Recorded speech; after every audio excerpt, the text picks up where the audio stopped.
আগামী দিনও আপনাদের বলবো শান্তিপূর্ণভাবে ফিরে যাওয়ার পরেও বোর্ডগুলো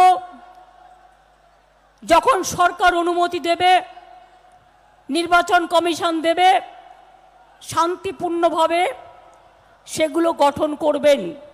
উনি কমিশনের অনুমতি আর কি, উনি তো উনার পোষ্যকে বসিয়ে লুট করেছেন। 30,000-এর বেশি আসন বিজেপি জিতেছে, কার্যত 11,000 আমরা পেয়েছি খাতায় কলমে। এবারের পঞ্চায়েত ভোটে কি হয়েছে মানুষ দেখেছে। ভোলানাথ মণ্ডলের স্ত্রী তার উদাহরণ। 55 জনের বেশি, ভোলানাথ মণ্ডলকে ধরলে 56 জন খুন হয়েছে। কি শহীদ দিবস আপনি পালন করছেন? এরাই তো প্রকৃত শহীদ। এদের প্রতি দরদ নেই। এর মামলা করলেন না, যারা খুন করলো তাদেরকে তৃণমূল থেকে তাড়িয়ে দিলেন না। আপনি তো পুলিশ মন্ত্রী, আপনি পুলিশকে বলতে পারলেন না যে খুনি যেই হোক, যে দলেরই হোক, তাকে গ্রেপ্তার করো। সমস্ত জিনিসটাই রাজনৈতিক স্বার্থ এবং নিজের পরিবারের স্বার্থ ছাড়া অন্য কিছু ভাবে বলে মনে হয়।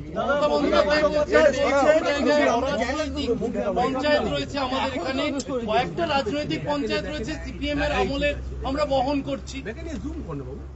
কি বলতে চাইছি আমি জানি না। সব জায়গায় প্রতীকে ভোট হয়, ওই এপাং ওপাং ঝপাং, আমরা সবাই ড্যাং ড্যাং, আমরা সবাই কোলা ব্যাং, ওই রকম আর কি। মঞ্চ থেকেও ইন্ডিয়া জোটের নামে স্লোগান ইন্ডিয়া জোট এবং বলা হচ্ছে জিতেগা ভারত, এই নামে আগামী দিনে আন্দোলন হবে। জিতেগা ভারত, বিজেপির বিরুদ্ধে আক্রমণ শানাতে কোনো চেয়ার চাই না। গোহারান হারবে। গতবারে 22 হয়েছিল, এবারে তার অর্ধেকের নিচে নেমে যাবে। 19-এ একই জিনিস করেছিল ইউনাইটেড ইন্ডিয়ার নামে।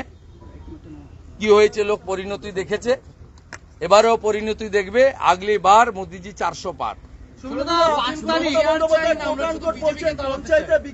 মমতা বন্দ্যোপাধ্যায় কোট আনকোট বলছেন পঞ্চায়েতে বিক্ষিপ্ত অশান্তি হয়েছে, আমরা স্টেপ নিয়েছি। পঞ্চায়েতে সামাজিক সমস্যা, ভোটের অনেক অরাজনৈতিক লড়াই হয়েছে, বাংলাকে অশান্ত করার চেষ্টা করছে বিজেপি। মিডিয়া ট্রায়াল চলছে, বিজেপি চ্যানেলগুলোকে কিনে নিয়েছে, না কিনলেই ইডি সিবিআই।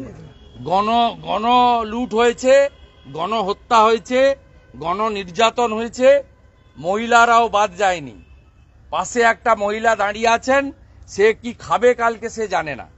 তার দুটো বাচ্চাকে কোথায় পড়াবে, কোথায় খাওয়াবে, তার জামা কাপড় কে কিনে দেবে, নুন ডাল ভাত কে জোগাবে, সে তাই জানে না। আমরা জঙ্গলের রাজত্বে আছি।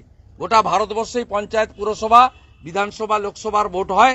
এই ধরনের অশান্তি, গন্ডগোল, গণহত্যা, গণনির্যাতন, নারী নির্যাতন, মহিলাকে বিবস্ত্র করে হাঁটালো 5লার মতো, বিজেপি প্রার্থীর বাড়ি পুরানো, এই জিনিস ভূভারতে কোথাও হয় না, মমতা ব্যানার্জির রাজত্বে হয়। আর তার নিষ্ঠুর, নৃশংস, হিংস্র ভাইপো বাহিনীর দ্বারা এটা হয়।